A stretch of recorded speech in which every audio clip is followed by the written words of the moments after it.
Okay, well, welcome everybody to this GGP webinar. As you know, we've been running now for a few years these webinar as a way to give a platform, a voice to research team, national teams to present their work. And when we started it was more focusing on the experience of running the GGS.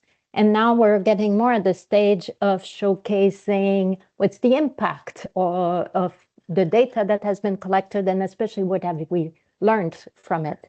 So today we're totally delighted to have Martin Bujard, who is a longtime member of our GGP Consortium board, presenting.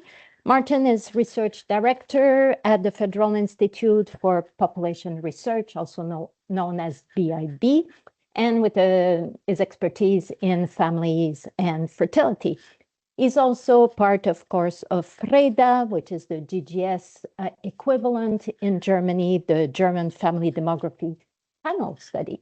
So as usual, the presenter, Martin, in this case, will give about 20 minutes presentation and will be followed by questions from the audience. So having said that, Martin, it's all yours. Hello, good afternoon, everybody. Thank you very much for inviting me to this GGP-connect seminar. And I would like to take the opportunity to present you the German experience with FReDA. And the title is GGS Data Every Year, because that's in fact what we have with the German FReDA. And I'll show you some examples how to use it for subjective well-being and also for fertility intentions. First, I want to introduce you quickly the FReDA design. As you can see, both logos, the FReDA Wave 1 has the complete GGS questionnaire of GGS Wave 1, conducted 2021. So what is FReDA? It's Family Research and Demographic Analysis.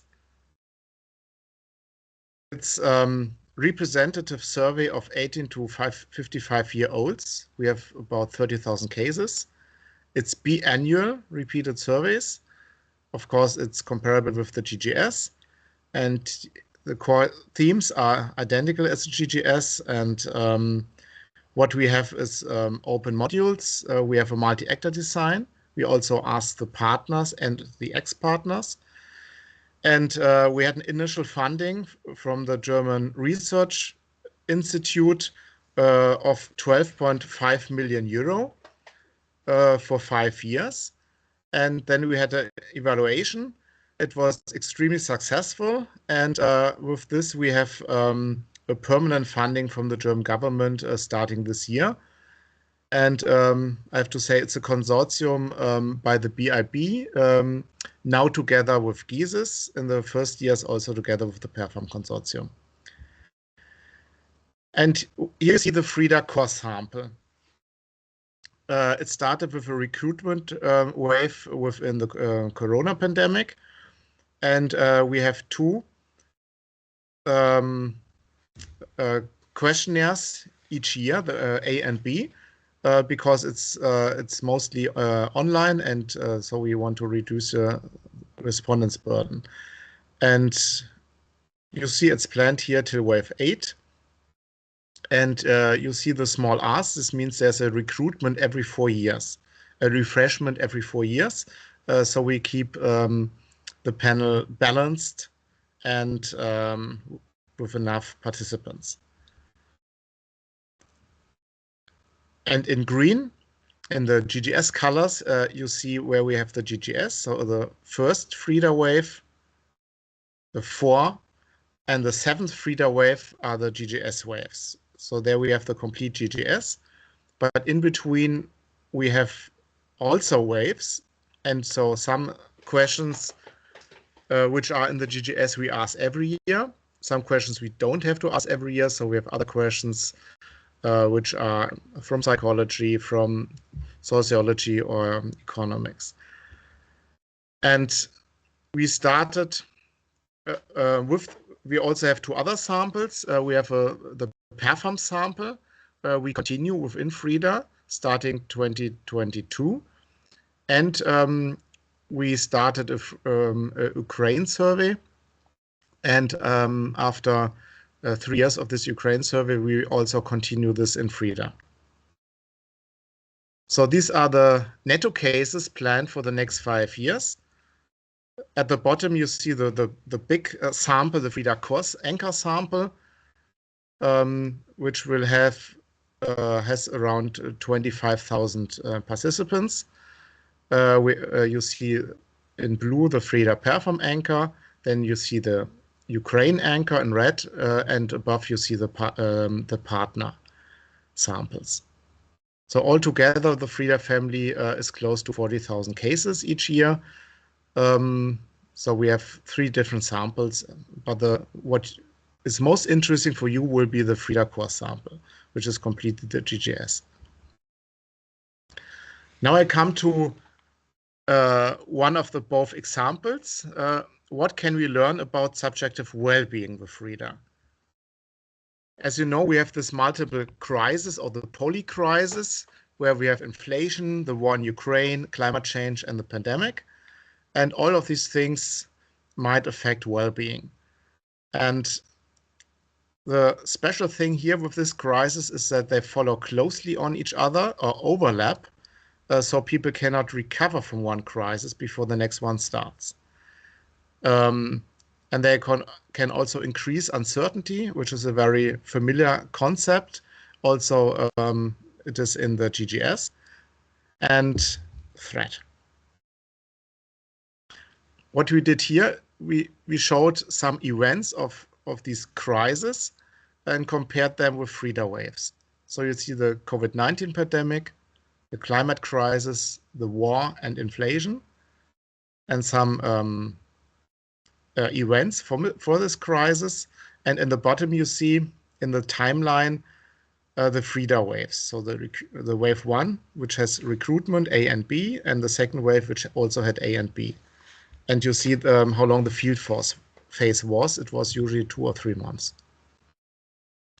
And with this information, we displayed the life satisfaction values for each month where we had data of FReDA. So just using the first 2 waves, we see that life satisfaction was during the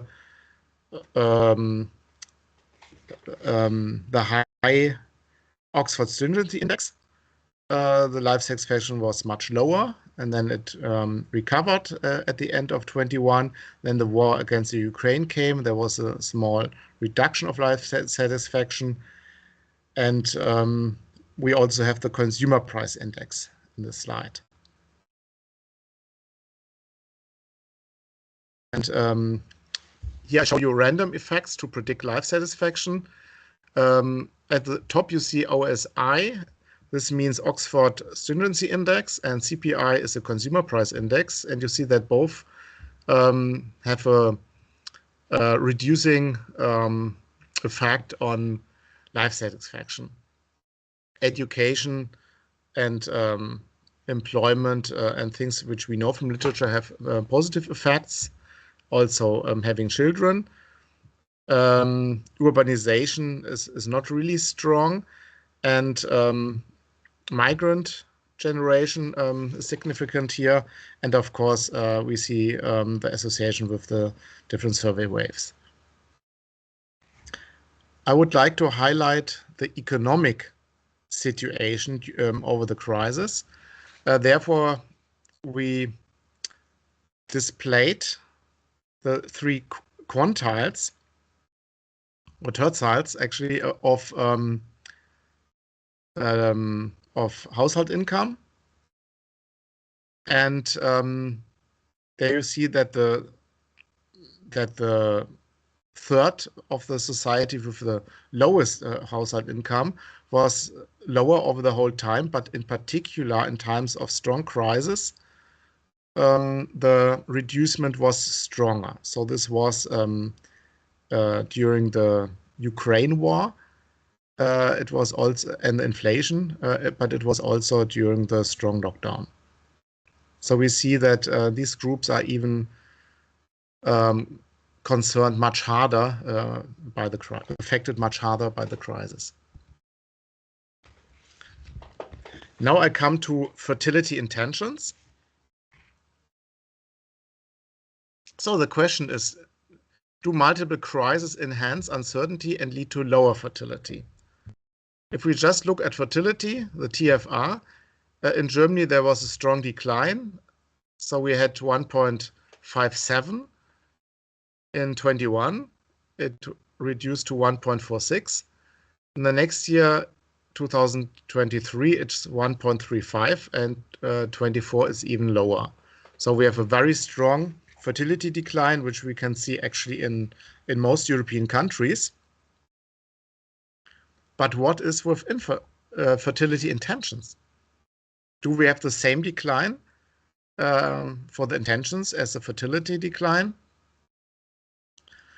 We have many literature on the influence on uncertainties on fertility intentions, on education on fertility intentions, religiosity, and partnership or migration background. All these on the intended, on the ideal, or on the realistic number of children. And therefore, I show you analysis by GGS and later with FReDA. For GGS, we have, we took the GGS round 2 and 11 countries.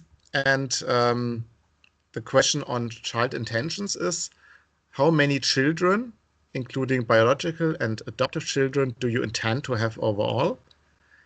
And the ideal number of children is another measurement. For you personally, what would be the ideal number of children you would like to have or would have liked to have had? And with this, we calculated 2 different kinds of fertility gaps. The fertility gap to intentions and the fertility gap to personal ideals. You see an overview for these 11 countries and by cohort, by age. And you see the red line are the children born, starting with close to 0 at the age 20, and then reaching values of above 1 in the age of maybe 30, and ending at 1.5, 1.6, or 1.8. And the blue line shows the fertility, the intended number of children, which is kind of constant at the younger cohorts, but then reduced. And so the red and the blue line, they move towards each other. And at the end of age 40, they overlap. And the ideal number of children is constantly high. It's even higher in the ages 40 plus, which is explained by the definition of ideals compared to personal intentions. So these are the patterns we see for all these countries. And here I highlight the child intentions for the age 18 to 29. So these child intentions are pretty high, actually. The lowest is in Finland with 1.8, and the highest is Moldova with 2.5, and most are around 1.9 to 2.1. So it's exactly on the replacement rate, these intentions. Here we show you the fertility gap to intentions for the ages in the 30s. And this fertility gap is between 0.49 in Finland and 0.79 in Croatia. So this gap shows what is still wanted at this age, but of course, with not everything can be realized because it shows a strong recuperation, postponement of fertility, and the intention is to have this recuperation, and it will not completely get recuperated because this gap is already is still very high in these ages. Here are some multivariate models on the fertility gap to intentions for a few countries. I don't want to show for all 11, it would be too much, but you can say that married, that being married or in a cohabitation is extremely important, having partner. Education plays an important role, but also in some countries, religiosity.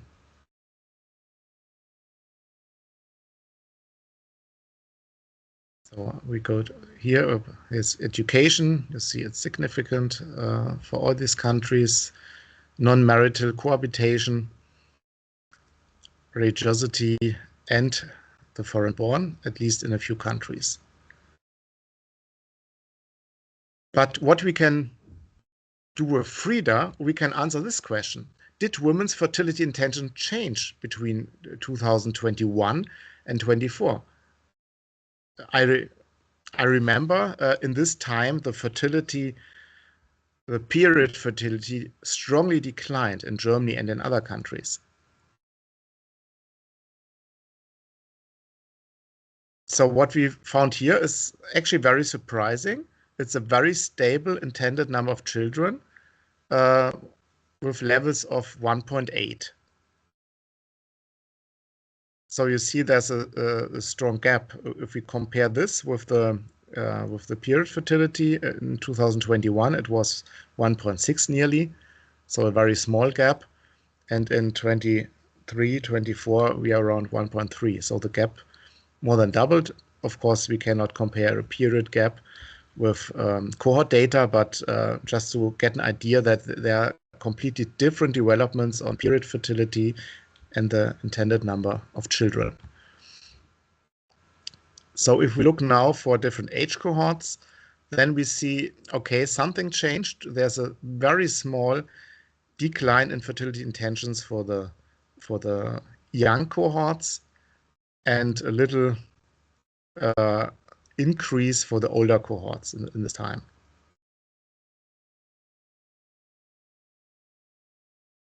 And here we have the question, do you intend to have another child during the next 3 years? This is a typical GGS question based on the theory of planned behavior by Eisen. And there you see that definitely not increased slightly. And for the woman and for the men, we can see that the same picture, that those who answer definitely not, probably not, also strongly increased. So this means that the young people still have fertility intentions for their whole life, but they postpone it. We also looked at fixed effects linear probability models. There you can see the results for wave 2 and 3 compared to the first wave, and wave 3 is significant. And we controlled for several variables. And now I come to the conclusion. First, the multiple crises affect well-being, in particular the lowest income tercile. And we could see that, how this well-being developed over time. And it's very important to continuously look at well-being, and this we can do every half year with FReDA, because this variable is not only one time a year, it's in both subwaves every year. So we have a very good opportunity to look at well-being with FReDA data. For fertility, the intended number of children among young women has hardly changed since 21, but findings suggest a postponement of births, the risk that these births may not be recuperated in the future. And of course, FReDA offers GGS questions in a yearly panel, so you are all very welcome to use it. If you want to get the data, you can go on this link, or the link is so small now, the presentation. It's or you go on Google and put in FReDA data and GGS, and then you reach this starting site with the FReDA site. There you get all the questionnaires, the code books, other documents, and you can order the data. You usually get it within 1 or 2 days, and it's free of charge.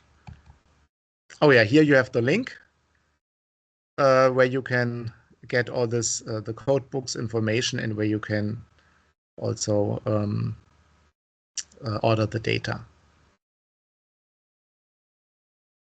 This is my last slide. Thank you very much. And on the picture you see an umbrella, because in Germany we have the term of umbrella ship. We cannot translate in English. It's something like a very, very special friend and supporter, official supporter for FReDA. And this is the former Minister of Interior in Germany, who helped us very much to make FReDA permanent, so we can really have fun analyzing FReDA data for many decades. Thank you very much.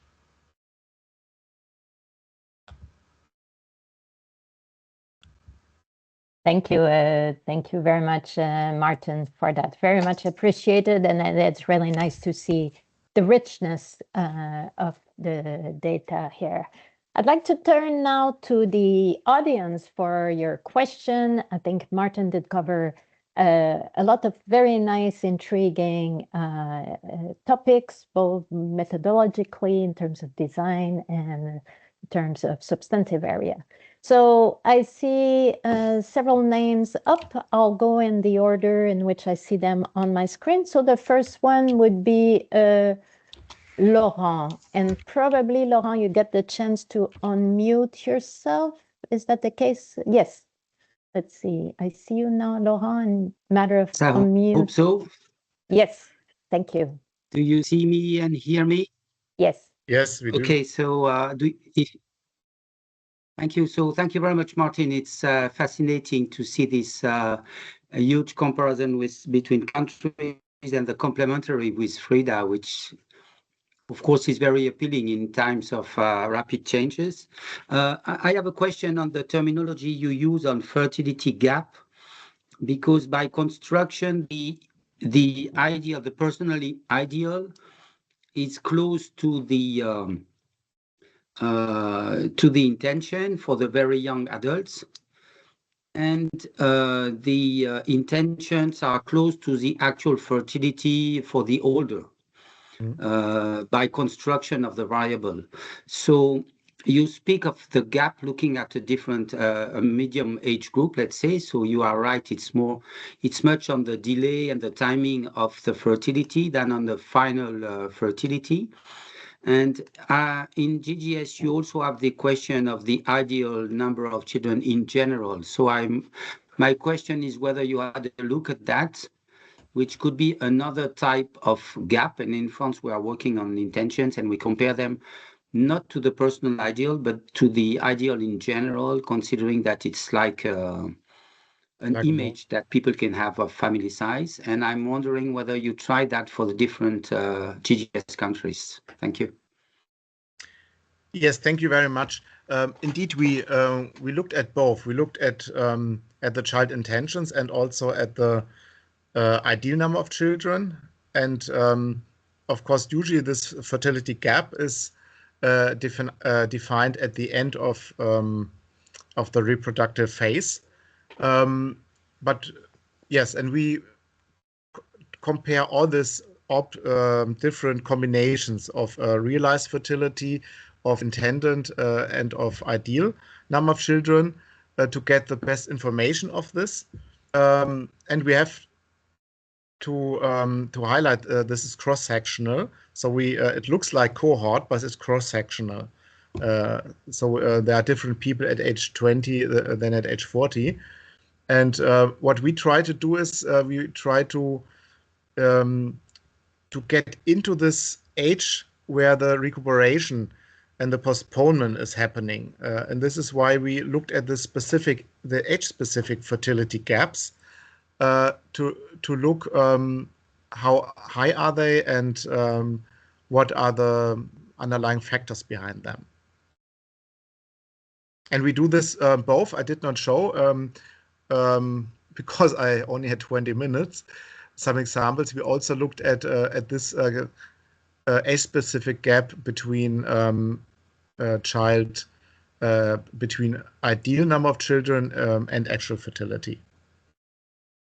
So we have different combinations. I did not show them all. Nice. Thank you very much. I'll go now to Isabella from Austria. Isabella, please. Yes. So, Martin, thanks for the presentation, and Hi. I also agree that it's appealing to see how many waves you have. It's a little bit also in line with Laurent. You know, this gap. I'm not really convinced, you know, to include in the analysis of the gap those aged 30, because I mean, women often start childbearing at age 30. So perhaps, you know, for the analysis of kind of a gap, it would then be perhaps better to start then later on, because so at age 35 or 40 or whatever. And then the other point that I have is regarding the uncertainty, because you know that I've worked quite a lot on uncertainties in intentions, and now you have included both or merged together the certainly yes and the probably yes and the certainly no and the definitely no. And it might be interesting, you know, to see in how far the uncertainties have changed, or this composition in the uncertainties have changed. So did you have a look at that? Oh, we're just working on this paper. Actually, the paper on with this 11 GGS countries will be published in 1 or 2 weeks as a working paper, and the paper with the 3 FReDA waves is still under work. But this is a very important issue, because with this information, we get much more information if we focus on this. And I think this was also your point. So I completely agree that this uncertainty in this probably yes or no is very important information, which we have to put also in our analysis. Nice. Thank you. Next on my list is Jenna from Denmark. Jenna, it's all yours. Hi, greetings from Denmark. Thank you for this presentation, Martin. It was very informative. And I have a question about the postponement that you mentioned that may explain the decrease in total fertility rates. And could you look into who are the people who are postponing from some sort of socioeconomic groups, or whether you know whether it's overall across all groups, or whether there is some group standing out that drives this postponement? Thank you. Yes, indeed, we can look in this group. We can look at postponement in literature, where we can see it's in particular the highly educated who postpone, those who don't have a partner, or where the partner does not have fertility intentions. These are all always very important issues. But here we can look who postpone, who has an intention to have children. And this is a very important information, because without these intentions, in the literature say, oh, they're postponing, but some don't want to have children, so then they're not postponing. And so it's a little bit clearer, focusing on those who want children and who postpone. And also what we see is education, non-permanent job contract is important, or having no partner or not a stable partnership.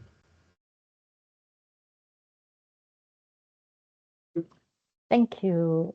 Since there's no hands up, I'll take the advantage of asking myself a question. So, Martin, there were 2 key messages in your presentation. One was about the multiple crises that have been occurring at the same time or one after the other overlapping, and that have affected the well-being of people. And your other story is one, or key message is one of, in a sense, remarkable stability in people's long-term fertility intention. I mean, yes, there might be postponement, but overall stability. So what are we talking about here? Is that people are really resilient or very optimistic about the future? Because on the one hand, they seem to be affected by these crises. On the other hand, they seem to be very resilient in maintaining their fertility intention. So I'm trying just to reconcile these two big themes in your presentation. So what's your take on that? Yeah, it's very interesting because we did not expect that that the intentions remain on the same level. And I think on the one hand, people are right now very, very afraid and insecure about this, especially the young people, about this multiple crisis, because in particular, the young people, they are only use crisis. Those in the ages of 40 or 50, they also have learned from other crises in the past that some crises are there and then they go away. But the younger, they're used to, they look at television or at social media, and there's crisis. And this harms them for subjective well-being and also for deciding now or in the next 3 years to have children. But overall, it seems that they're optimistic that these hard times will change in a few years, and that the world is not bad at all. We are just in a specific phase, which is really, really ugly in some aspects. But obviously, they still believe in future. They believe in having children, in having these plans, and expect better times. And for fertility, they postpone for these better times. Yeah, that's actually a very interesting story they're developing. There in the chat, there's a comment from Martin Kreidel. I don't know, Martin, if you want to say it aloud or if you want me to read your question. Yes, I can do it. Thank you, Martin. That was very informative. I was more interested in the logistics of running FReDA and coordinating between FReDA and your very frequent data collection activities and the GGS, which has a very particular schedule of field work. So what is your reflection on that, and what lessons can we learn collectively from your endeavor in this area? Oh, we learned a lot. Actually, we learned that that CAVI mode functions very well, but I think several other countries also learned this. We started with CAVI and paper pencil, and we had 80% CAVI and 20% paper pencil. But every year we make a push to web because we prefer web. It's much easier to handle, and now we are already 90% of our sample is in CAVI, and the people they remain in the panel. The panel attrition is much lower than we thought in advance. And so if we look over the lines, we had maybe 20,000 in one wave. In the next subwave, we have 19,000. In the next subwave, we have 18,000. So we have a panel attrition of about 5 or 6% between each subwave, which is really much less than we thought before. And one reason for this is why these numbers are so good is that we don't have one very long questionnaire. We split the questionnaire in A and B and have it like 5 months or 6 months spread. And this helps the people that it's only 20 minutes. And also the break-off rates are, I think they're about 1.5%, which is extremely low. I remember the pilot and also which we had much higher break-off rates. And we learned from this, and we learned from this huge experiences many panel had in the last years due to COVID, due to the high personal interviewer costs, and also we made all questions. We check if they are possible by smartphone, and if people like it, if it's smooth for people to fill out. So these things are very important for us, and so we keep most in the panel. The only thing which are really hard is to get the low educated. But I think this is for several countries and surveys a big problem.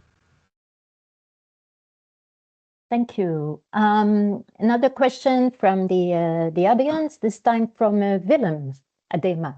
Willem. Martin, thanks very much for a very interesting and at least to me, educational webinar. I have a question on what you just said about young people experiencing crisis, but that they are merely postponing because they expect crisis to be over in a few years' time, or things will improve. And I asked this because there was this slide in the presentation with income tertiles, and which clearly showed that particularly among the younger, generate or the people with lower incomes, their intentions are declining significantly. Is that because they regard children as way too expensive these days?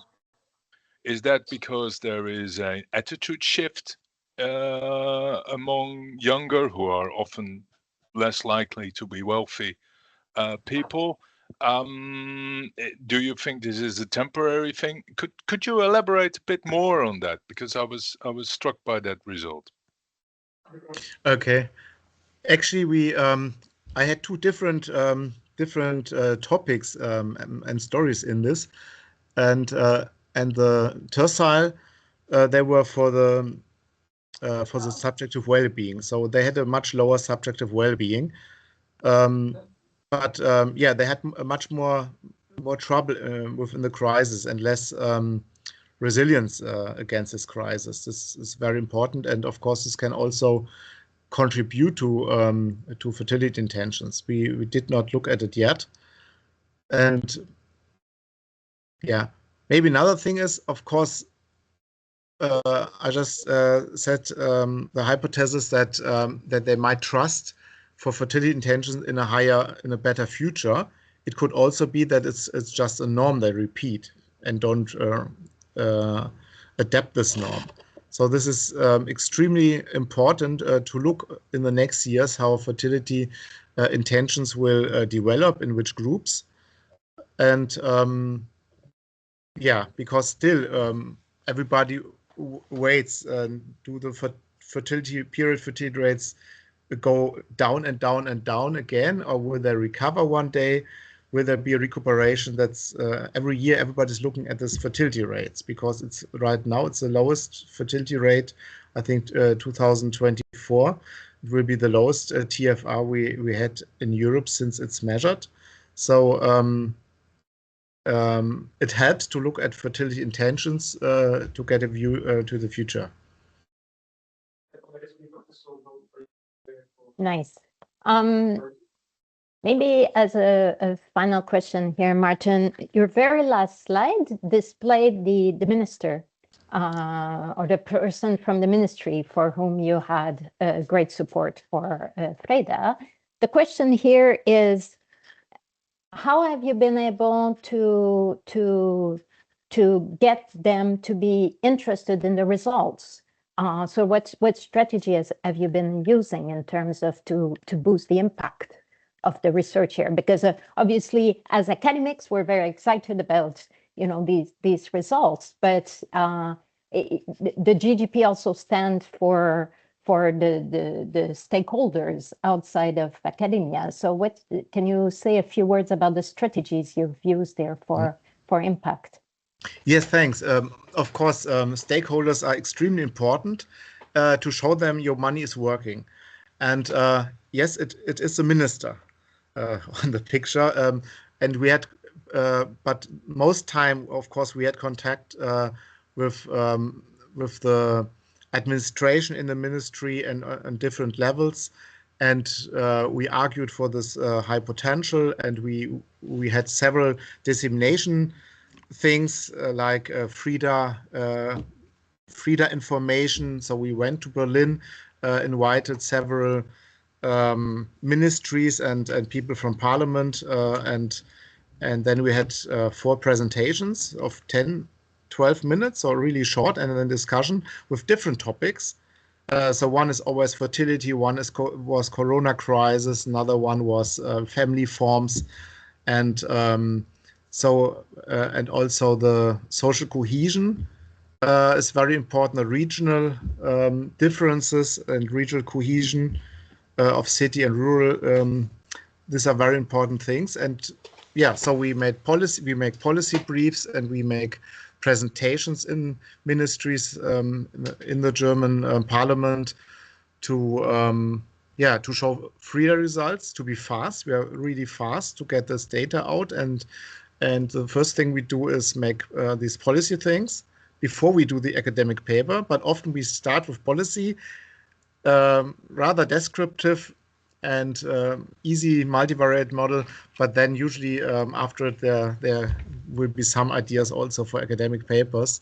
So it's going there, arguing, showing, discussing, and in this discussion they say, oh, I would like to know this and this, and so it's a very good good partnership. And we also invited the minister when we asked her to take this specific, we call it Schirmherrschaft, this specific support, and we invited her to the BIB, and we showed her FReDA. So we prepared a colleague, Lena showed on the smartphone a questionnaire part. Another colleague, Inga, was sitting there and prepared some syntaxes, so the minister could really sit there and say, okay, what you just filled in, we see here the syntax, and this is a data set, just in a few minutes. And after it, there were the slides about, okay, and this is what we know. And this means there's a high potential for maternal employment, and we calculated with this. So she could see everything from the question on smartphone to somebody doing some of the syntax, and the slide with a policy impact. And this, I think, impressed her, and of course we had a lot of luck. These are very kind persons helping us. Very nice. Well, Martin, a big thank you, and also for all the audience for participating.